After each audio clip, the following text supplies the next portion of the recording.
10 വയസ്സ് കൊച്ചിന് അവൻ എടുക്കുന്ന തീരുമാനം തെറ്റാണെങ്കിൽ നമുക്കത് പറഞ്ഞു കൊടുക്കാം ഇന്ന കാരണങ്ങൾ കൊണ്ട്. ഇവിടെ 25 വയസ്സായ മകനോടോ മകളോടോ പോലെ ആരെ കല്യാണം കഴിപ്പിക്കണമെന്ന് അഭിപ്രായം ചോദിക്കില്ല. എന്ത് ട്രാജഡിയാന്ന് വിചാരിക്കുന്നത്, ഞാൻ ആലോചിക്കുന്നത്. ഒരു ഇൻസിഡന്റ് അല്ലെങ്കിൽ ഒരു സിറ്റുവേഷൻ വരുമ്പോൾ ലോജിക്കലായിട്ട് അതിനെ തിങ്ക് ചെയ്യില്ല നമ്മൾ പലപ്പോഴും. ഇമോഷണൽ ആയിട്ടുള്ള ഒരു പെർസ്പെക്റ്റീവിനെ അതിനെ കൊണ്ടുപോയി ഒരു ഡിസിഷനിൽ എടുത്തു വെക്കും. പലപ്പോഴും അത് തെറ്റായി പോകാറുണ്ട്. കഷ്ടകാലം എന്ന് പറയട്ടെ, നമ്മുടെ ഒരു സൊസൈറ്റിയുടെ സെറ്റപ്പിൽ നമ്മളെ ചെറുപ്പം തൊട്ടേ തീരുമാനങ്ങൾ എടുക്കാൻ പഠിപ്പിക്കാറില്ല എന്ന് ചിന്തിക്കുന്ന ഒരാളാണ് ഞാൻ. ഞാൻ അന്നൊരു തീരുമാനം എടുത്തിട്ട് ഇത് തെറ്റിപ്പോയി, ഇനിയിപ്പോ ഞാൻ ഇത് എടുത്താലും ഇതും തെറ്റുമോ എന്നുള്ളൊരു പെർസെപ്ഷൻ നമ്മുടെ മൈൻഡിൽ കിടപ്പുണ്ടാവും. അതായത് പാസ്റ്റിൽ നിന്നുള്ള കാര്യങ്ങൾ പലതും പഠിക്കാതെ വരുന്നതും ഒരു റീസൺ ആണെന്ന് എനിക്ക് തോന്നിയിട്ടുണ്ട്, നല്ല ഡിസിഷൻസ് വരാതിരിക്കാനായിട്ടുള്ള. തെറ്റുകൾ സംഭവിക്കാം. ആ തെറ്റുകൾ നമ്മുടെ തീരുമാനങ്ങളെ തെറ്റായ തീരുമാനങ്ങളാക്കുകയും അതിന്റെ കോൺസിക്വൻസ് നമ്മൾ അനുഭവിക്കുകയും ചെയ്യുന്നതാണ്. അതാണ് ആ 3ാമത്തെ പുസ്തകം, കോഗ്നിറ്റീവ് എറർ എന്ന് പറഞ്ഞാണ് അതിനെ പറയുക. ചിന്തയിലുണ്ടാകുന്ന അബദ്ധങ്ങൾ. 2 കാര്യങ്ങളെ ചെയ്യാൻ പറ്റുള്ളൂ. ഒന്നില്ലെങ്കിൽ ആ തീരുമാനത്തിനെ നിങ്ങൾക്ക് ബ്ലെയിം ചെയ്തുകൊണ്ടിരിക്കാം. പക്ഷെ ഞാൻ അത് ചെയ്യേണ്ടായിരുന്നു, ഞാൻ അത് ഭയങ്കര അബദ്ധമായി പോയി. ഇങ്ങനെ ഞാൻ കണ്ടേക്കുന്ന ബഹുഭൂരിപക്ഷ ആളുകൾ അങ്ങനെയാണ്. നമസ്കാരം സർ. നമസ്കാരം സർ. ഇന്ന് നമ്മൾ ചർച്ച ചെയ്യാൻ പോകുന്ന ടോപ്പിക് എനിക്ക് തോന്നുന്നു സാറിന് ഒത്തിരി അധികം ഇഷ്ടമുള്ളൊരു ടോപ്പിക്കാണ്. കാരണം പലപ്പോഴും നമ്മുടെ ജീവിതം സന്തോഷമാകുന്നത് ശരിയായ തീരുമാനങ്ങൾ നമ്മൾ ജീവിതത്തിൽ എടുക്കുമ്പോഴാണ് എന്നാണ് പറയുന്നത്. അപ്പോൾ എനിക്ക് സാറിൻ്റെ അടുത്ത് ചോദിക്കാനുള്ളത്, പല ആൾക്കാരും നമ്മുടെ വീഡിയോയുടെ താഴെ പറയുന്നുണ്ട് എങ്ങനെ ശരിയായ തീരുമാനങ്ങൾ എടുക്കാനായിട്ട് നമുക്ക് നമ്മുടെ ലൈഫിൽ ചെയ്യാൻ പറ്റുന്നുള്ളതിനെ പറ്റിയിട്ടൊരു വീഡിയോ എന്തുകൊണ്ട് നമുക്ക് ചെയ്തുകൂടാന്ന്. അപ്പം ഇന്ന് എനിക്ക് സാറിൻ്റെ അടുത്ത് ചോദിക്കാനുള്ളത്, നമ്മുടെ ലൈഫിൽ ഡിസിഷൻ മേക്കിങ്ങിലേക്ക് വരുമ്പോൾ എങ്ങനെ നമ്മൾ അതിനെ അപ്രോച്ച് ചെയ്യണം? കാരണം സാറിന്റെ 3ാമത്തെ ബുക്ക് എന്ന് പറയുന്നത് ലക്ഷ്യം നേടാൻ ശരിയായ തീരുമാനങ്ങൾ എന്നാണ്. അപ്പം എനിക്ക് തോന്നുന്നത് സാറുമായിട്ട് തന്നെയാണ് ഇത് എനിക്ക് ഏറ്റവും കൂടുതൽ നല്ലൊരു ഇൻസൈറ്റ്ഫുൾ ആയിട്ടുള്ള ഒരു ചർച്ചയിലേക്ക് തന്നെ ഇത് പോകും. അപ്പോൾ എങ്ങനെയാണ് സാർ നമ്മളൊരു ഡിസിഷൻ മേക്കിങ്ങിൽ നമ്മൾ അപ്രോച്ച് ചെയ്യണം? എൻ്റെ ഒരു കാഴ്ചപ്പാടിൽ മനുഷ്യന് വേണ്ട ഏറ്റവും പ്രധാനപ്പെട്ട സ്കില്ലുകളിൽ ഒന്നാണ് ഡിസിഷൻ മേക്കിംഗ് എന്ന് പറയുന്ന തീരുമാനം. കാരണം ലോകത്തെ എല്ലാ മാറ്റങ്ങളും ഉണ്ടാകുന്നത് എൻ്റെ ഫസ്റ്റ് സ്റ്റെപ്പ് തീരുമാനമാണ്. ഉദാഹരണം, രാവിലെ എൻ്റെ ലൈഫ് കുറച്ചും കൂടി ഡിസിപ്ലിൻ ആവണം എന്ന് ഞാൻ തീരുമാനിക്കുന്നത് എൻ്റെ ഫസ്റ്റ് സ്റ്റെപ്പ് രാവിലെ 6 മണിക്ക് എണീക്കണം എന്നൊരു തീരുമാനത്തിൽ നിന്നാണ്. അപ്പം ഇങ്ങനെ ജീവിതത്തിൽ എന്ത് കാര്യം ചെയ്യുമ്പോഴും തീരുമാനങ്ങൾ വളരെ പ്രധാനപ്പെട്ടതാണ്. പക്ഷേ എന്തോ കഷ്ടകാലം എന്ന് പറയട്ടെ, നമ്മുടെ ഒരു സൊസൈറ്റിയുടെ സെറ്റപ്പിൽ നമ്മളെ ചെറുപ്പം തൊട്ടേ തീരുമാനങ്ങൾ എടുക്കാൻ പഠിപ്പിക്കാറില്ല എന്ന് ചിന്തിക്കുന്ന ഒരാളാണ് ഞാൻ.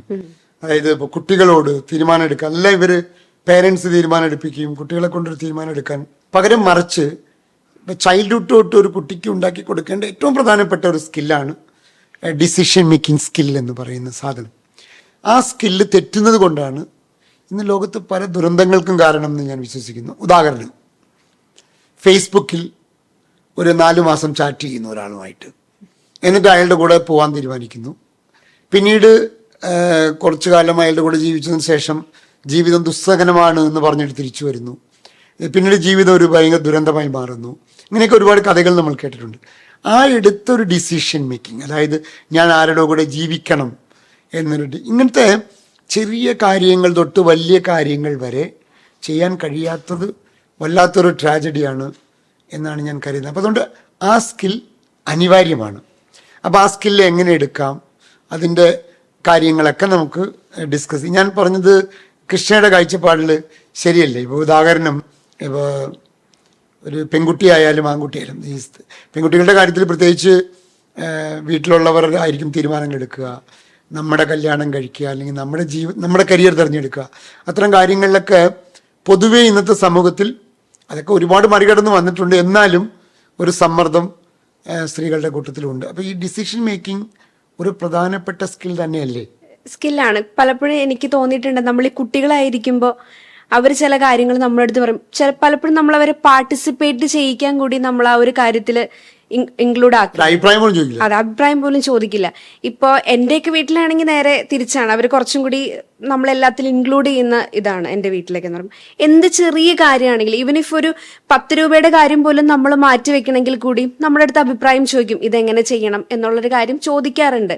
ശരിക്കും അത് എന്റെ ലൈഫിനെ ഒത്തിരി എന്നെ ഹെൽപ്ഫുൾ ചെയ്തിട്ടുണ്ട്. ഇനിയിപ്പോൾ കരിയറിലേക്ക് വരുമ്പോഴാണെങ്കിലും ഡിസിഷൻസ് എല്ലാം നമുക്ക് തന്നെ എടുക്കാൻ പറ്റുന്ന രീതിയിലേക്ക് നമുക്ക് ആ ഒരു ഫ്രീഡം കാര്യങ്ങളെല്ലാം തന്നെ നമുക്ക് തന്നിട്ടുണ്ട്. അപ്പൊ എനിക്കത് വളരെ ഇമ്പോർട്ടൻ്റ് ആയിട്ടുള്ള ഒരു കാര്യമായിട്ടാണ് തോന്നുന്നത്. പിന്നെ എനിക്ക് ചോദിക്കുന്ന കാര്യം, ഇതെല്ലാം നമ്മൾ പറയുന്നുണ്ട്, നമ്മൾ ഇതിനകത്തേക്ക് കുറെ ഡ്രൈവ് ചെയ്യുന്ന കുറെ കാര്യങ്ങൾ ഉണ്ടാവുമല്ലോ, ഒരു ഡിസിഷൻ മേക്കിംഗ് പ്രോസസ്സിലേക്ക് ഒരാളെ ഡ്രൈവ് ചെയ്യണ കുറെ കാര്യങ്ങൾ ഉണ്ടാവും. അതൊക്കെ എന്തൊക്കെയാണെന്നൊന്ന് സോർട്ട് ഔട്ട് ചെയ്യാം. എന്നോട് ഈ ഒറ്റ വാക്കിൽ ചോദിച്ചാൽ ഒരു ഡിസിഷൻ മേക്കിംഗിൽ ഒരാൾ ഡ്രൈവ് ചെയ്യുന്നത് നിലവിലുള്ള അവസ്ഥയിൽ നിന്ന് ഒരു ചേഞ്ച് ഉണ്ടാകണം എന്ന് ആഗ്രഹിക്കുന്ന ഒരാൾക്ക് ഡിസിഷൻ മേക്കിംഗ് എടുക്കാൻ പറ്റുള്ളൂ. നമ്മളൊരു ഒരു കോമൺ ഡ്രൈവേ പറഞ്ഞോളൂ കേട്ടോ. ഇതിനെ ചിലർ പല രീതിക്ക് 4, 5, 6 ഡ്രൈവ് എന്നൊക്കെ പറയും. ഞാൻ ഒറ്റ വാക്കി പറയാം. നിലനിൽക്കുന്നതിൽ നിന്ന് ഒരു ചേഞ്ച് ഉണ്ടാക്കണം എന്ന് ആഗ്രഹിക്കുന്ന, സ്റ്റാറ്റസ് കോയിൽ പോകരുത് എന്ന് ആഗ്രഹിക്കുന്നവർക്ക് മാത്രമേ ഡിസിഷൻ എടുക്കാൻ പറ്റുള്ളൂ. ഉദാഹരണം, എനിക്കൊരു നോളജ് ഉണ്ട്, ഈ നോളജ് എൻ്റെ വളർച്ചയ്ക്ക് പോരാ, എനിക്ക് കുറച്ചും കൂടി മെച്ചപ്പെട്ട ഒരു നോളജ് വേണം, എങ്കിൽ മാത്രമേ ഞാൻ ഒരു പുസ്തകം വായിക്കണം എന്ന ഡിസിഷൻ എടുക്കുള്ളൂ. എൻ്റെ ലൈഫ് ഞാൻ ഒറ്റയ്ക്കാണ് ജീവിച്ചുകൊണ്ടിരിക്കുന്നത്, എനിക്കൊരു പാർട്ട്ണർ വന്നാൽ എൻ്റെ ലൈഫ് കുറച്ചും കൂടി മെച്ചപ്പെടും, ഒരു ചേഞ്ച് വേണം എന്ന് തോന്നുമ്പോൾ അയാൾ കല്യാണം കഴിക്കണം എന്ന ഡിസിഷൻ എടുക്കും. നിലവിലുള്ള കരിയറിൽ എനിക്ക് ഉയർന്നു പോകാൻ പറ്റുന്നില്ല, എനിക്ക് ഉയർച്ചയ്ക്കുള്ള ഒരു കരിയർ ഞാൻ തിരഞ്ഞെടുക്കണം, അപ്പം അയാളൊരു ഡിസിഷൻ എടുക്കും. എൻ്റെ ബിസിനസ് ഇപ്പം പോകുന്ന പോലെ പോയാൽ പോരാ, ഇതൊരു നെക്സ്റ്റ് ലെവലിലേക്ക് പോകണം, എങ്കിൽ ഞാൻ ഇന്ന കാര്യത്തിൽ മാറ്റം കൊണ്ടുവരണം, ഒരു തീരുമാനം എടുക്കുകയാണ്. അപ്പോൾ ഒരു ചേഞ്ച് വേണം എന്ന് ഉള്ളവർക്ക് മാത്രമേ ഡിസിഷൻ മേക്കിംഗ് എന്ന് പറയുന്ന സാധനം ഉണ്ടാവുള്ളൂ എന്നാണ്. ഉദാഹരണം, ഞാൻ എറണാകുളത്ത് നിൽക്കുന്നു, എനിക്ക് കൊല്ലത്ത് പോകണം, ആ സ്ഥലം മാറണം, എങ്കിൽ ഞാൻ പോകണം എന്നൊരു തീരുമാനം എടുക്കണ്ടേ, എങ്കിൽ മാത്രമേ ഒരു മാറ്റം ഉണ്ടാവുള്ളൂ. അപ്പോൾ ഒരു മാറ്റമാണ് ആളുകളെ ഡിസിഷൻ എടുക്കാൻ ഡ്രൈവ് ചെയ്യുന്നത് എന്നാണ്. ഇനി അങ്ങനെ ഡ്രൈവ് ചെയ്യുന്ന അങ്ങനത്തെ ഒരു ഡിസിഷനിലേക്ക് പോകുന്ന സമയത്ത് മനുഷ്യന് ഒരുപാട് അബദ്ധങ്ങൾ പറ്റും. ഈ അബദ്ധങ്ങളാണ് തെറ്റായ തീരുമാനങ്ങളിലേക്ക് നമ്മളെ കൊണ്ടുപോയി നയിക്കുക. അത് വിശദീകരിക്കുന്നതാണ് 3ാമത്തെ പുസ്തകം യഥാർത്ഥത്തിൽ. അതായത് നമ്മുടെ ധാരണകളിലും നമ്മൾ ആ തീരുമാനം എടുക്കുന്ന സമയത്ത് ചിന്തിക്കുന്ന ചിന്താരീതികളിലെല്ലാം തെറ്റുകൾ സംഭവിക്കാം. ആ തെറ്റുകൾ നമ്മുടെ തീരുമാനങ്ങളെ തെറ്റായ തീരുമാനങ്ങളാക്കുകയും അതിൻ്റെ കോൺസിക്വൻസ് നമ്മൾ അനുഭവിക്കുകയും ചെയ്യും എന്നാണ്. അതാണ് ആ 3ാമത്തെ പുസ്തകം. കോഗ്നിറ്റീവ് എറർ എന്ന് പറഞ്ഞാണ് അതിനെ പറയുക, ചിന്തയിലുണ്ടാകുന്ന അബദ്ധങ്ങൾ. Cognitive errors. അതൊന്ന് വിശദമായിട്ട് പറഞ്ഞു കഴിഞ്ഞാൽ, കാരണം ഇതിപ്പോ ഒരു വേർഡിൽ പറഞ്ഞപ്പോ അതങ്ങ് തീർന്നു. പക്ഷെ അതൊന്ന് ഞാനൊരു ഉദാഹരണം പറഞ്ഞു, ആളുകൾക്ക് ഉണ്ടാകുന്ന ഒരു ലളിതമായ ഉദാഹരണം പറയും. എനിക്ക് പരിചയമുള്ള എൻ്റെ ഒരു ബന്ധു എന്നോട് ഒരിക്കൽ പറഞ്ഞു, മധു, എനിക്ക് കരിനാക്കാണ്, ഞാൻ എന്ത് പറഞ്ഞാലും അത് നടക്കും. ഇത് ഇവരിങ്ങനെ തീരുമാനിച്ചു വെച്ചിരിക്കുകയാണ്, ഇതാണ് സത്യം എന്ന് അവർ തീരുമാനിച്ചു വെച്ചിരിക്കുകയാണ്. ഇങ്ങനെ പലതും നമ്മൾ കേട്ടിട്ടുണ്ടാവല്ലേ, ഈ ജോത്സ്യൻ പറഞ്ഞാൽ അത് നടക്കും, അതുകൊണ്ട് നിങ്ങൾ അവിടെ പോകണം, അല്ലേ? അപ്പൊ ഞാൻ അവരോട് ചോദിച്ചു, നിങ്ങൾ ഒരു ദിവസം നിങ്ങൾ ഇതുപോലെ പറയില്ലേ, അതെല്ലാം ഒരു പേപ്പറിൽ എഴുതി വയ്ക്കുക. ഉദാഹരണം, ഇന്ന് മഴ വരും, ഇല്ലെങ്കിൽ ഇന്ന് ഇന്ന ആൾ നമ്മുടെ വീട്ടിലേക്ക് വരും, ഇല്ലെങ്കിൽ ഇന്ന് നടക്കാൻ പോകുന്ന ഇലക്ഷനിൽ ഇന്ന ആൾ തോക്കും. ഇങ്ങനെയൊക്കെ നിങ്ങൾ ആ സംഭവവുമായി ബന്ധപ്പെട്ട് കുറെ കാര്യങ്ങൾ നിങ്ങൾ പറയില്ലേ, പ്രവചിക്കും, മുൻകൂട്ടി പറയില്ലേ. ഇതെല്ലാം ഒരു പേപ്പറിൽ എഴുതി വെക്കുക. എഴുതി വെച്ചതിന് ശേഷം ഇതിൽ എത്ര കാര്യങ്ങൾ നടന്നിട്ടുണ്ട്, എത്ര കാര്യങ്ങൾ നടന്നിട്ടില്ല എന്ന് ടിക്ക് ചെയ്യൂ. ഈ 2 കാര്യങ്ങൾ മാത്രം നിങ്ങൾ ചെയ്യൂ. നിങ്ങൾ പറഞ്ഞത് ശരിയാണോ തെറ്റാണോ എന്ന് മനസ്സിലായിക്കോളും എന്ന് ഞാൻ പറഞ്ഞു. സത്യത്തിൽ അവർ 20 കാര്യം പറഞ്ഞിട്ടുണ്ടെങ്കിൽ 2 കാര്യമായിരിക്കും നടന്നിട്ടുണ്ടാവുക. പക്ഷെ അവർ ആ 2 കാര്യത്തിനെയാണ് പ്രൊജക്റ്റ് ചെയ്യുന്നത്. ഇപ്പൊ ഈ ജോത്സ്യൻ പറഞ്ഞതെല്ലാം നടക്കുന്നു, അത് 20 കാര്യം പറഞ്ഞിട്ടുണ്ടാകും, പക്ഷെ 3 കാര്യം നടന്നിട്ടുണ്ടാകും. ഈ 3 കാര്യങ്ങളായിരിക്കും നമ്മൾ ഫോക്കസ് ചെയ്യുക. ഇതിനെ കൺഫർമേഷൻ എവിഡൻസ് ബയാസ് എന്ന് പറയുന്ന ഒരു കോഗ്നിറ്റീവ് എററാണത്. അതായത് ചില വിശ്വാസങ്ങൾ, ഈ വിശ്വാസങ്ങൾക്ക് അനുകൂലമായ തെളിവുകൾ ഞാൻ കണ്ടെത്തുകയും ആ തെളിവുകളെ അടിസ്ഥാനപ്പെടുത്തി ഈ വിശ്വാസം ശരിയാണെന്ന് ഉറപ്പിക്കുകയും അതിനെ അടിസ്ഥാനപ്പെടുത്തിക്കൊണ്ട് തീരുമാനങ്ങൾ എടുക്കുകയും ചെയ്യും. ഇങ്ങനെ ഇത് ഒരു എക്സാമ്പിളാണ്. ഇതുപോലെ ഒരുപാട് തെറ്റായ തീരുമാനങ്ങൾ നമ്മൾ എടുക്കും. ഇതിനെയാണ് കോഗ്നിറ്റീവ് എറർ എന്ന് പറയുന്നത്. ഈ തീരുമാനങ്ങൾ ചിലപ്പോൾ നമ്മുടെ ജീവിതത്തിൽ വലിയ സാമ്പത്തിക നഷ്ടം, പല റിലേഷൻഷിപ്പ് നഷ്ടമൊക്കെ ഉണ്ടാക്കിയേക്കാം എന്നാണ്. ഇതിപ്പോ പറഞ്ഞപ്പോ എനിക്ക് വേറൊരു കാര്യം, ഞാനൊരു പല വീടുകളിലും പലപ്പോഴും കണ്ടിട്ടുള്ള ഒരു കാര്യമാണ്, ഒരു ഇൻസിഡന്റ് അല്ലെങ്കിൽ ഒരു സിറ്റുവേഷൻ വരുമ്പോൾ ലോജിക്കലായിട്ട് അതിനെ തിങ്ക് ചെയ്യില്ല. നമ്മൾ പലപ്പോഴും ലോജിക്കലായി തിങ്ക് ചെയ്യാതെ ഇമോഷണൽ ആയിട്ടുള്ള ഒരു പേഴ്സ്പെക്റ്റീവിനെ അതിനെ കൊണ്ടുപോയി ഒരു ഡിസിഷനിൽ എടുത്തു വെക്കും. പലപ്പോഴും അത് തെറ്റായി പോവാറുണ്ട്, ഇമോഷണൽ ആയിട്ട് ഡിസിഷൻ എടുക്കുന്നത്. അപ്പോൾ ലോജിക്കലായിട്ട് തിങ്ക് ചെയ്ത് ഒരു ഡിസിഷൻ എടുക്കുന്നതിന്റെ ഇമ്പോർട്ടൻസിനെ പറ്റി ഒന്ന് പറയാമോ സർ? അതുകൊണ്ട് ഈ പലപ്പോഴും പറഞ്ഞു കേട്ടിട്ടില്ലേ, വളരെ എക്സൈറ്റഡ് ആയ സ്റ്റേറ്റിൽ ആർക്കും ഒരു കമ്മിറ്റ്മെന്റ് കൊടുക്കരുത് എന്ന് ആളുകൾ പറയും. കാരണം നമ്മൾ ഭയങ്കര എമോഷണൽ ആയിരിക്കും ആ സമയത്ത്. എമോഷൻസ് വേണ്ടെന്നല്ല കേട്ടോ, എമോഷൻസിനെ നന്നായി കൈകാര്യം ചെയ്യേണ്ടത് വളരെ അനിവാര്യമാണ്. പക്ഷെ ഡിസിഷൻ മേക്കിങ്ങിൽ എമോഷണൽ കാരണങ്ങൾ വെച്ചുകൊണ്ട് ഡിസിഷൻ എടുത്താൽ ചിലപ്പോൾ ആ എമോഷൻ ഇല്ലാത്ത അവസ്ഥയിൽ നിങ്ങൾ ചിലപ്പോൾ വിഷമിക്കേണ്ടി വരും എന്നാണ്. ഞാൻ വളരെ ലളിതമായി പറഞ്ഞാൽ, ഡിസിഷൻ മേക്കിംഗ് വലിയ സബ്ജക്റ്റാണ്. വളരെ ലളിതമായി പറഞ്ഞാൽ, ഒരു ഇഷ്യൂ, ഒരു പ്രശ്നം, ഇല്ലെങ്കിൽ നമ്മൾ നേരത്തെ പറഞ്ഞ പോലെ ഒരു മാറ്റത്തിന് വേണ്ടിയുള്ള ഒരു ആവശ്യം, ഇത് എന്താണെന്ന് മനസ്സിലാക്കുക. അതാണ് ഫസ്റ്റ് സ്റ്റെപ്പ് എന്ന് പറയുന്നത്. ഉദാഹരണം, എനിക്ക് എൻ്റെ ജീവിതം ഇപ്പോൾ ഉള്ളതിനേക്കാൾ മെച്ചപ്പെടുത്തണം. ഇത് നമ്മൾ അങ്ങനെ തീരുമാനിച്ചു. ഏത് കാര്യത്തിൽ മെച്ചപ്പെടുത്തണം? കുറച്ചും കൂടി ക്ലാരിറ്റി കൊണ്ടുവരാണ്. എൻ്റെ ജോലി സംബന്ധപ്പെട്ട കാര്യങ്ങളിൽ മെച്ചപ്പെടുത്തണം. ശരി, അപ്പം ഞാൻ കുറച്ചും കൂടി ക്ലാരിറ്റി കൊണ്ടുവരാണ്. ഇപ്പോൾ ഉള്ള ജോലിയിൽ എന്താണ് പ്രശ്നം? ഈ ഫസ്റ്റ് സ്റ്റെപ്പ് എന്ന് പറയുന്നത് എന്താണ് യഥാർത്ഥ ആവശ്യം, എന്താണ് യഥാർത്ഥ ഇഷ്യൂ, അതാണ് ഡിസിഷൻ മേക്കിങ്ങിലെ ഫസ്റ്റ് സ്റ്റെപ്പ്. അല്ലാണ്ട് ചുമ്മാ കോമൺ ആയിട്ട് എനിക്ക് ഇതിനേക്കാൾ മെച്ചപ്പെടണം, ഏതിൽ മെച്ചപ്പെടണം, അങ്ങനെയൊന്നുമില്ല. മെച്ചപ്പെടണം അങ്ങനെയില്ല. യഥാർത്ഥ ഇഷ്യൂ എന്താ, യഥാർത്ഥ ആവശ്യം എന്താ? സ്റ്റെപ്പ് 1. സ്റ്റെപ്പ് 2, അത് ചെയ്യാൻ എന്തെല്ലാം മാർഗങ്ങളുണ്ട്? ഇപ്പോൾ ഉദാഹരണം, എൻ്റെ പ്രൊഫഷനിൽ മെച്ചപ്പെടാൻ എന്തെല്ലാം ഓപ്ഷൻസ് ഉണ്ട്? ഉദാഹരണം, നിലവിലുള്ള ജോലിയിൽ നിന്ന് വേറെ ജോലിക്ക് പോയാൽ അത് നടക്കുമോ? ഒരു കോഴ്സ് കൂടി പഠിച്ചാൽ അത് നടക്കുമോ? എൻ്റെ സ്കില്ല്, പ്രൊഫഷണൽ സ്കില്ല് മെച്ചപ്പെടുത്തിയാൽ ഇത് നടക്കുമോ? അങ്ങനെ പല ഓപ്ഷൻസ് ഉണ്ടാകും. Second step, right? Third step, ഈ ഓരോ ഓപ്ഷനും ഓരോ കോൺസിക്വൻസ് ഉണ്ടാവുമല്ലോ. ഉദാഹരണം, ഈ ജോലി വിട്ടിട്ട് വേറൊരു ജോലിക്ക് പോകണമെങ്കിൽ അതിനുണ്ടാകുന്ന കോൺസിക്വൻസ് എന്താണ്? ഈ ജോലിയിൽ നിന്നുകൊണ്ട് തന്നെ ഒരു കോഴ്സ് പഠിക്കണമെങ്കിൽ അതിന്റെ കോൺസിക്വൻസ് എന്താണ്? ചിലപ്പോൾ പൈസ കൂടുതൽ ചിലവാക്കേണ്ടി വരും, സമയം കൂടുതൽ സ്പെൻഡ് ചെയ്യേണ്ടി വരും. മൂന്നാമത്തെ ഓപ്ഷന്റെ കോൺസിക്വൻസ് എന്താണ്? അപ്പൊ സ്റ്റെപ്പ് 1 റിയൽ ഇഷ്യൂ, സ്റ്റെപ്പ് 2 അതിനെ എങ്ങനെ പരിഹരിക്കും എന്ന ഓപ്ഷൻസ്. ഒരു ഓപ്ഷൻ അല്ല, മോർ ഓപ്ഷൻസ്. മൂന്നാമത്തത്, ഓരോ ഓപ്ഷനും കുറെ കോൺസിക്വൻസസ് ഉണ്ടാവും.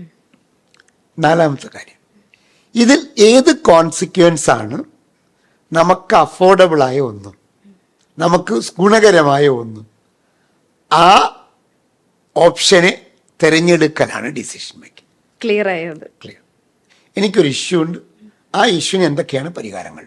3-4 പരിഹാരങ്ങൾ ഉണ്ടാവാം. ആ പരിഹാരത്തിന്റെ കോൺസിക്വൻസ് എന്താണ്? ഈ കോൺസിക്വൻസിനെ ബേസ് ചെയ്തിട്ട് ഏത് പരിഹാരം എന്ന് തീരുമാനിക്കാൻ പറ്റുള്ളൂ. ചിലപ്പോൾ ചില പരിഹാരങ്ങൾ നമുക്ക് അഫോർഡബിൾ ആവില്ല, അപ്പൊ അതിന് പോകരുത്. ഇപ്പൊ ഉദാഹരണം, ഒരാള് ജോലി ചെയ്തുകൊണ്ടിരിക്കുന്ന ആൾ, നല്ല ശമ്പളം, അയാൾ തീരുമാനിക്കുകയാണ് എനിക്ക് ബിസിനസ്സുകാരനാവണം, ഭാര്യയും മക്കളൊക്കെ ഉണ്ട്. അപ്പൊ ഇയാൾ പെട്ടെന്ന് ജോലി രാജിവെച്ചിട്ട് ബിസിനസ് തുടങ്ങാൻ പോകും. അത് ഒരു ഓപ്ഷനാണ്. വേറെ ഓപ്ഷൻസ് ഉണ്ടോ? കാരണം അങ്ങനെ പോകുമ്പോൾ ചിലപ്പോൾ നിങ്ങളുടെ നിലവിലുള്ള ലൈഫ് സ്റ്റൈൽ മാറ്റേണ്ടി വരും, നിങ്ങളുടെ ഇൻകം നിലയ്ക്കാണ്. അപ്പൊ ഇതെല്ലാം ഈ കോൺസിക്വൻസ് നോക്കിയിട്ട് ഒരു തീരുമാനം എടുക്കുക. ഇത് ബൈ പ്രാക്ടീസിലൂടെ ചെയ്യാൻ പറ്റും. തുടക്കത്ത് വളരെ ബോധപൂർവമാണ് ഇത് ചെയ്യുക. കുറച്ച് കഴിയുമ്പോൾ ഈ ഓപ്ഷൻസ് തിരഞ്ഞെടുക്കലും അതിന്റെ കോൺസിക്വൻസ് തീരുമാനിക്കലും അതിൽ നിന്ന് ഒരെണ്ണം ചൂസ് ചെയ്യലൊക്കെ ഫ്രാക്ഷൻ ഓഫ് സെക്കൻഡ്സിൽ നടക്കും. അതുകൊണ്ട് ചില ആളുകൾ പറയില്ലേ ഇയാൾ തൊട്ടാ പൊന്നാണ്. ആ ഡിസിഷൻ മേക്കിംഗ് സ്കില്ല് അയാൾക്ക് കിട്ടി എന്നാണ് അതിന്റെ അർത്ഥം. ഇപ്പൊ പറഞ്ഞോളൂ, പലപ്പോഴും കോൺസിക്വൻസസിനെ പറ്റി നമ്മൾ തിങ്ക് ചെയ്യില്ല. ഒരു തീരുമാനം എടുക്കാൻ പോകുമ്പോൾ അതിന്റെ പോസിറ്റീവ് ആയിട്ടുള്ള വശങ്ങളെ പറ്റി മാത്രം നമ്മൾ നോക്കുള്ളൂ. അത് ഏറ്റവും വലിയൊരു പ്രശ്നമുള്ള കാര്യമാണ്. അതെ അതെ.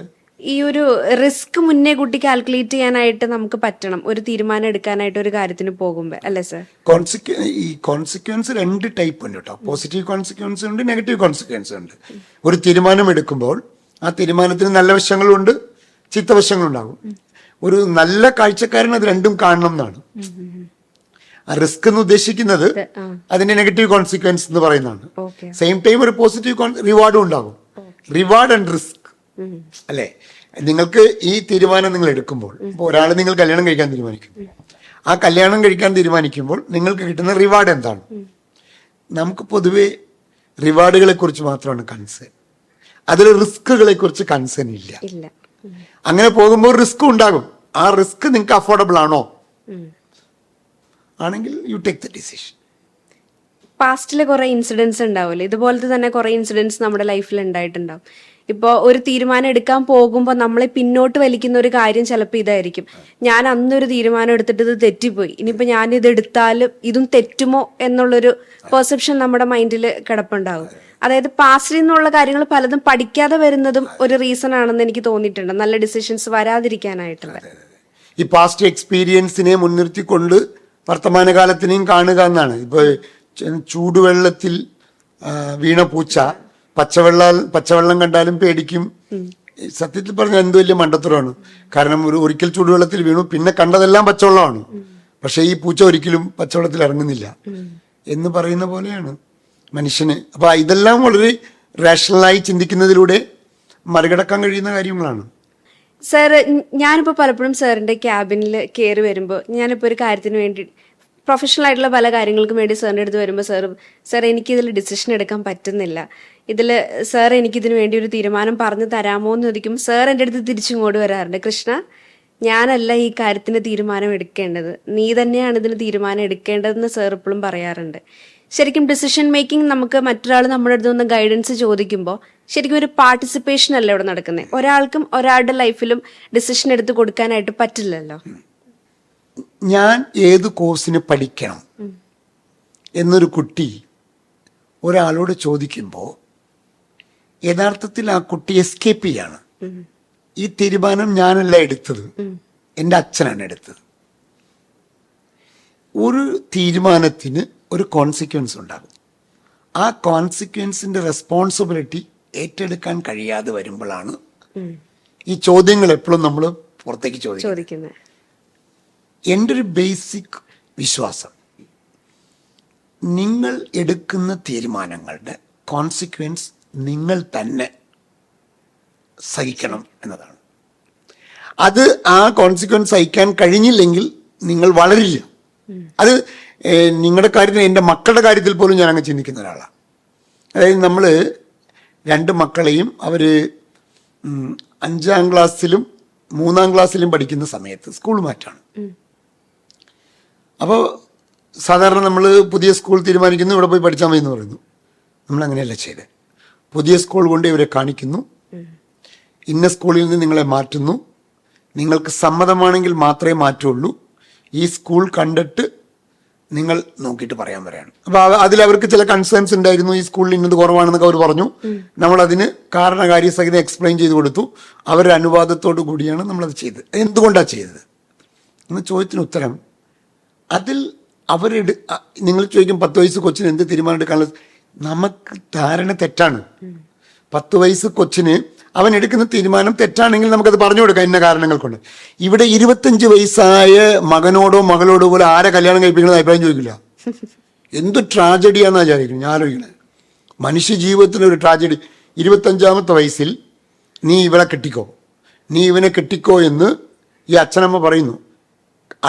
പിന്നീടുള്ള ഒരു 50ഓ 60ഓ കൊല്ലം ഇയാളുടെ കൂടെ ജീവിക്കേണ്ടതാണ്. അപ്പം നമ്മൾ സ്വാഭാവികമായിട്ട് തിരിച്ചൊരു ചോദ്യം ചോദിച്ചേക്കാം, ഒരു 45 വയസ്സായ പേരൻസിനില്ലാത്ത ഒരു എക്സ്പീരിയൻസ് ഈ കൊച്ചിനില്ലല്ലോ, അല്ലെങ്കിൽ അവർക്കുള്ളൊരു വിസ്ഡം ഈ കൊച്ചിനുണ്ടാവില്ലല്ലോ, അപ്പോൾ ഈ കൊച്ചിനെ കൊണ്ട് തീരുമാനം എടുപ്പിക്കാമോ എന്ന് ചോദിച്ചാൽ ഈ തീരുമാനത്തിൻ്റെ കോൺസിക്വൻസ് എല്ലാം അവരെ പറഞ്ഞ് മനസ്സിലാക്കി കൊടുക്കണം. പക്ഷേ തീരുമാനം അവരുടെ ആയിരിക്കണം. എന്തുകൊണ്ടാണെന്ന് ചോദിച്ചാൽ തീരുമാനമുള്ളവർക്കാണ് ഓണർഷിപ്പ് ഉണ്ടാവുക.